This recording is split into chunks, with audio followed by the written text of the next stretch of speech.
trying to mug me? Am I gonna mug you? Is that gorgeous or what, eh? And I believe I can run a decent marathon. Download Veely now.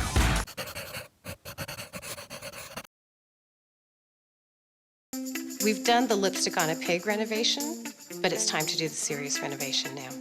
This bathroom needs a complete redesign. That is the weirdest and craziest tub I've ever seen. This tub needs a redesign too. Oh, no. I can't breathe. Too small. Too much information. Would you like to create a bathroom with modern convenience and traditional style? We'll show you how right now. Great design comes from a winning formula. Mine is as basic as a set of building blocks. Put them together, add up the results, and you've got a sensational room. Do you have a bathroom that doesn't fit the style of your home? Our house is a beautiful Victorian classic. The bathroom was done probably in the early 70s. Things are starting to really come apart at the seams. Lovely. Step up. There's 3 steps up, and then if you were to want to take a bath, there's another step up before one giant step down. To be honest, everything in this bathroom is a giant step down. If you ran through this room, you'd go, oh, pretty blue bathroom. But if you stand here for more than 10 seconds, this thing is a disastrous mess. Oh my. The tiles are cracked. It's a constant battle against mold. What is that? I don't know, pull it. No, thank you.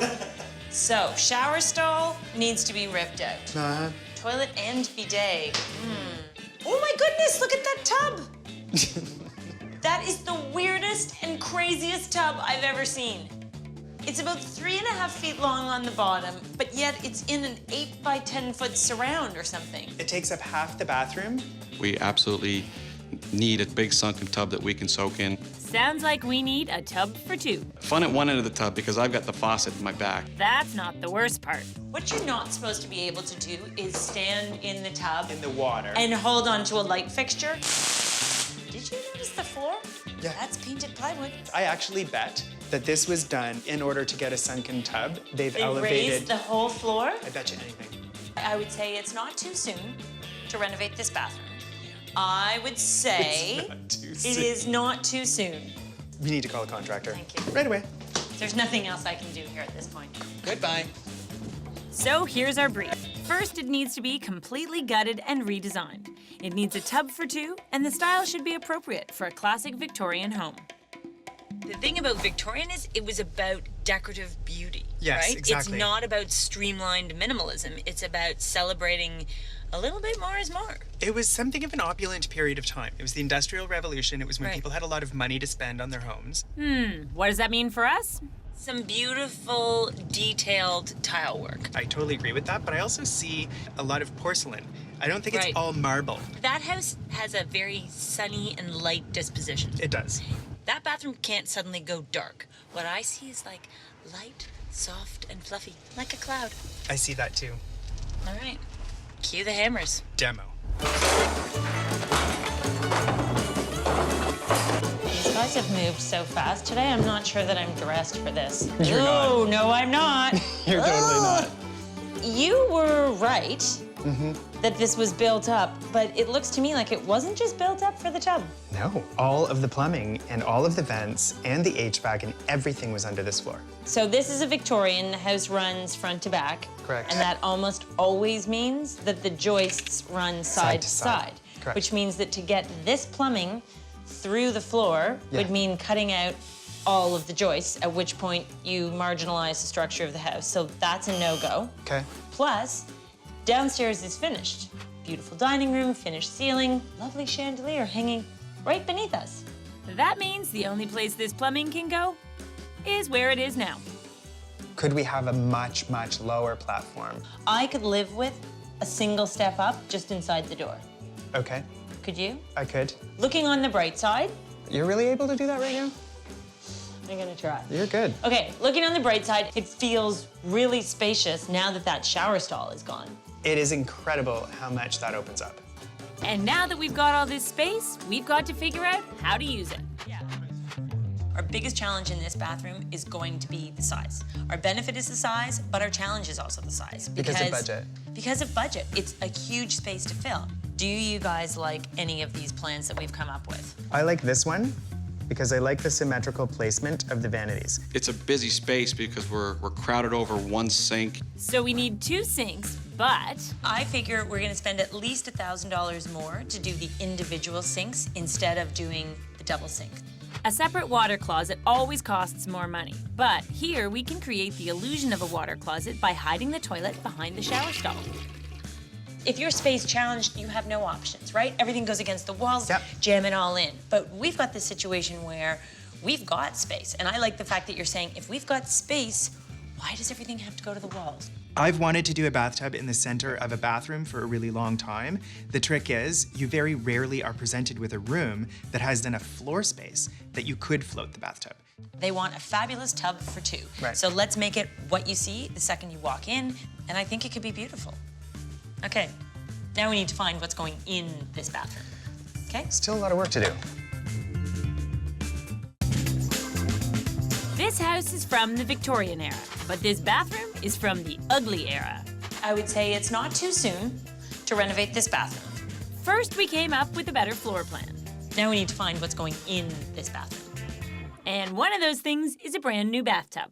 The biggest issue for me is the tub is not practical for the 2 of us to enjoy. Realistically, the best tubs for 2 are the ones that are absolutely massive. And hideous looking and shaped like triangles. Exactly. Yeah, I know. That tub looks like a butt. The bathtubs that are rounded on the ends at least look to me that they would be comfortable. And if each person gets a rounded end and the faucet is in the center of the tub so that nobody ends up with the faucet at the back of their neck, Right. then we've got a tub for 2. That's my general feeling. What do you think about this? Very attractive. Doesn't this sort of look like it's borrowed from the traditional styling of a clawfoot tub? Yes, it does. I'm feeling like this is our one. Okay. Okay, I I'm think good it's on it. this one. So they're gonna go and have a look at it. Sure.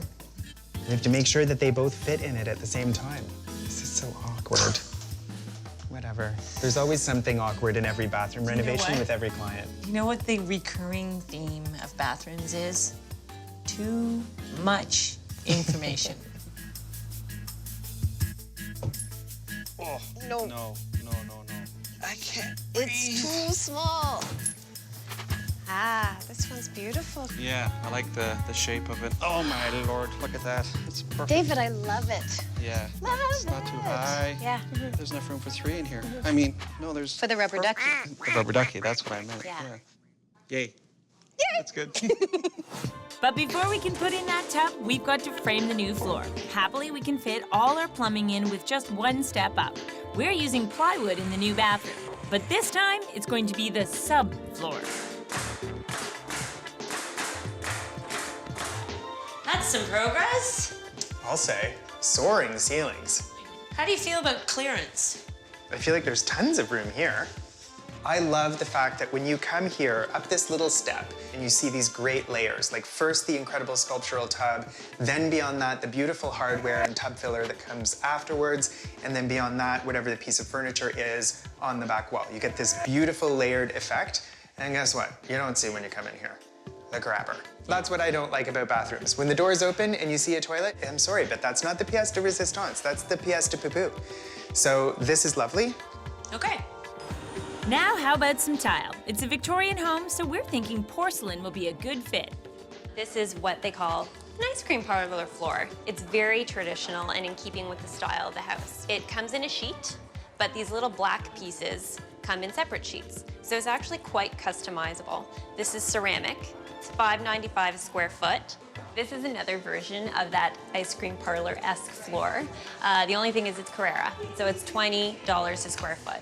So I'm doing the math. Our room is 13 by 13. So if we were to go in the $25 range, that's $4,225 just for the supply. And this is $6. So, oh, $1,014. Okay, so I think we can put the stone away. I feel very strongly that this is 6 of one and half dozen of the other. Like, you're paying more for this floor in stone, fine, but once it's installed, they're gonna look extraordinarily similar. But you do realize that we'll be customizing this, which means that we'll be getting all the white and then a couple of sheets of this black, and one of us will be sitting there with the tile installer creating these little details. Okay, that's the floor. Now, what about the shower? assuming that we're going with the inexpensive porcelain and Allie's gonna make our own decorative pattern, that's great, thanks so much for that, then I have to say that I think we have to eliminate natural stone in the shower because I just don't think that we've got it in the budget because we also need a lot of tile. We can keep the shower affordable by sticking with ceramic tile. We'll go with white subway tiles and accent with glossy black bands in a nod to the floor. Let's spend money on the fun stuff. A gorgeous tub and beautiful faucets. And beautiful crown molding to add a little Victorian opulence. But the next thing this bathroom needs is a little bit of color. As we both know, like the whole black and white thing is so strong that if we don't have a super strong accent color to balance it, we're kind of dead in the water. And that's why historically, whenever that black and white color combo's been used by designers, it usually is with something that's very strong like hot pink. I mean, this does not go. This is too murky to go with black and white. No, it's verging on burgundy parts of that fabric. And then you look at stuff like this, which to me is just way too purple. But the one that's in your hands is exactly the right thing. It looks actually natural, but it's still really, really strong. I like the strength. I also think it's nice in a room that is so high contrast and there's a sort of unforgiving element to all the hard surfaces that I'm always drawn to the sort of the softer element that you get from a patterned fabric. Yeah, we have to have it. Everybody loves pink. It's fabulous. Right? I don't know if we expected pink in our bathroom.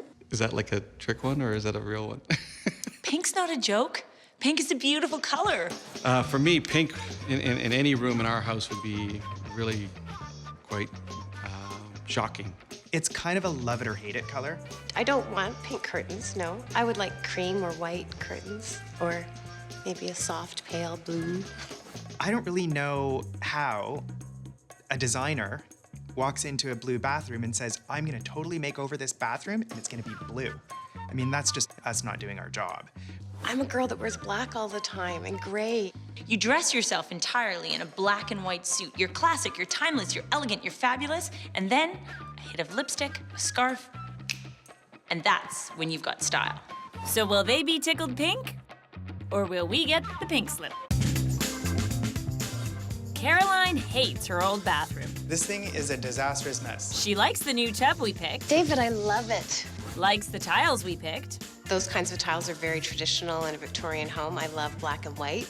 But she's not crazy about pink. That's very pretty fabric for someone else's house. Ouch. I think she thinks that she doesn't like pink. But I've seen other rooms in her house. She's got yellow, she's got pale blue. So if I see an indicator that tells me that you like these sort of light hues, I'm automatically going to assume that the next step on this destination of color adventure is Pinkland. All right, we're going to Pinkland. We'll use our floral for the drapes, add a hint of pink to the walls, and Tommy's got our artwork covered. Look at what arrived. These look great. They look so good, I might have to sign them. So how much are these? They're like 25 bucks a piece. I just took them on my point and shoot, my little black camera. But then why are they $25? Well, they're on very fancy paper. So I had them printed on watercolor paper for that nice matte texture. Because the thing is, if you're a professional photographer and you print on cheap paper, it looks great. If you're a cheap photographer, you have to print on expensive paper in order for it to look great. So we've got some pink flowers for the walls, and while the crew starts tiling the shower, Allie and I need to create some black flowers for the floor. So what I need you to do is, you need to cut out all the flowers in black. Okay. Then you have to peel off the center so that we can put a white circle back in, and I'm gonna cut out all the white to create the space for the black flower to go in. Okay. The bathroom is 169 square feet, so we have to cut out 169 flowers. And to make sure they all line up, we have to put them in the exact same place on every sheet. And then we're gonna glue gun the white flower center into the black flower. Okay. Make sure you don't put too much glue on these. So we need just a little dab. I do it on the plate. Do you think I should dab just a the little mesh? dab? Yeah, just dab that mesh. That's plenty. That's a lot. We're gonna have to work It's just on our another technique. step. We'll maybe set this aside as the Oh, great. Oh, wait a sec. Okay, it's glued to the plate. Maybe a little less glue. Okay. Sure, it's labor intensive, but this is going to make it go a lot faster for the tilers. And while the floor goes down, it's about time we figure out the vanity. In a small bathroom, you're more cramped for storage. So Right. you really need the vanity with the drawers with all the storage. But we've got room to have a separate cabinet. A freestanding piece for storage. That'll have ample storage. We also have a huge closet. A linen closet, Yeah. storage. So why would we repeat storage, and then more storage at an additional cost? Because this one that you like Yes. is available as a double sink option. Double wide. If we just get the base, it's only $1,000. So then And we we can need do our two own sinks, marble? which are $99 each. Okay, now we're at $1,200. Then do a marble top, $800-900 for a top, I'm sure. Probably about that. So we're So we still could be $2,000 all in. brilliant. It's on budget and it's totally on point in terms of our design direction. On budget, on point. Let's get online and order it. And the other thing we have to get on is a storage cabinet. This is nice. Open display for towels. $200. And the perfect size. Ooh, it's already painted. This is a winner. We'll get the cabinet and spray it black to go with our scheme. Meanwhile, back at Caroline's, we've got to finish off the painting and the plumbing. And then it's time for the design team to descend. It's little. Is it Wait. too small? I only saw this in a photo. Funny, it looked taller in the photo. I feel like I was online dating a cabinet. Oh my gosh. Last week, I saw this cabinet. It's black and white and a whole lot bigger. Would you be able to tell me what the price on it is, please? Here we go. Yeah, that's the one. Okay. Let's get that. Yeah, but it's $1,400. We're gonna have to get the cabinet that fits, that works. Sometimes I just wish we did it right the first time. Zip. Then again, bigger isn't always better. This way. Okay, gotta go back. You're gonna wait just a bit. Towards me. Now, don't lift your end up, Bruce. Put your end down, Bruce. Oh. Hi. Hi. Do you want the good news or the bad news? Yeah, I'm just kidding. There is no good news. This bathroom is getting a complete redesign. So, shower stall needs to be ripped out. We're bringing in modern convenience and traditional style. It's very traditional and in keeping with the style of the house. But we're having trouble bringing in this cabinet. Yeah, we have the story of the three little bears. We got the baby bear, and we got the papa bear, and the one we need right now is the mama bear. And after a couple more phone calls, The joys of working in an old house. we find our mama bear. She's a white cabinet with a glass front that comes in 2 pieces. Perfect. Phew. Okay, now let's get this bathroom finished.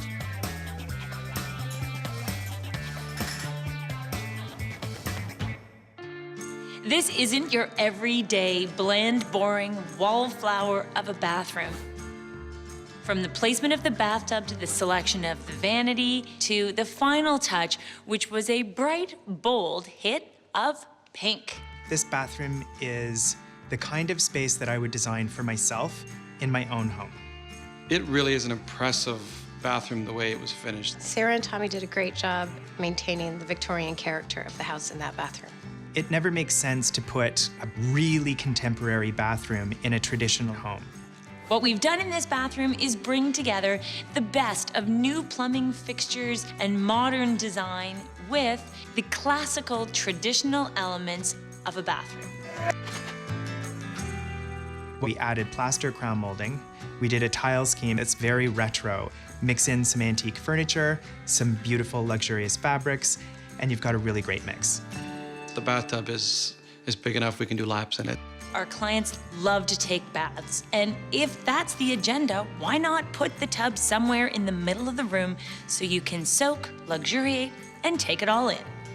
No matter how many times you order furniture and you think you've measured it properly, you think that it's gonna go up the stairs, there are always occasions where that doesn't happen. Oh my gosh, I never thought finding a storage piece was going to be so difficult. The trade-off between save and splurge is never more important than when you're renovating a large-scale bathroom. You need more floor tile, more wall tile, a bigger vanity, the list goes on and on and on. What we saved in buying a ready-to-go vanity, we were able to put towards buying the storage cabinet. We divided the budget for the vanity, and we got 2 pieces instead of just 1. This tiled floor shows what you can do if you think up your own pattern. Was it difficult to do? No, especially because we had interns do it. I know I was hesitant about the pink fabric when I first saw it, and unfortunately, it hasn't grown on me. I love a lot of aspects about the bathroom, but I'm not sure I could live with pink the rest of my life. Pink is a controversial color. But at the end of the day, we've installed the pink elements in a very changeable way. You can swap out those drapes and you'd have a very different feeling room because we have a backdrop and an anchoring element of pure black and white. It makes that room so beautiful, traditional, dynamic, spectacular in every way, and gives you the freedom to just throw in those swaths of color wherever you think you might want them. Design is a creative process. In each and every project we tackle, we try and push the envelope, we try and come up with new, innovative, and creative solutions. I think this is one of the most beautiful bathrooms I've ever done. I wish I could pick it up and take it to my house. Being the project manager and essentially the person who's in charge of making sure everything is executed perfectly, it's been a bit of a nightmare. I wish I could swear on TV, but I can't. Everything about this bathroom is big. We've got a big vanity, we've got a big tub, we've got a big shower stall, and now we have a very small cabinet. This miniature village. Dollhouse. Did you say shoot? Okay.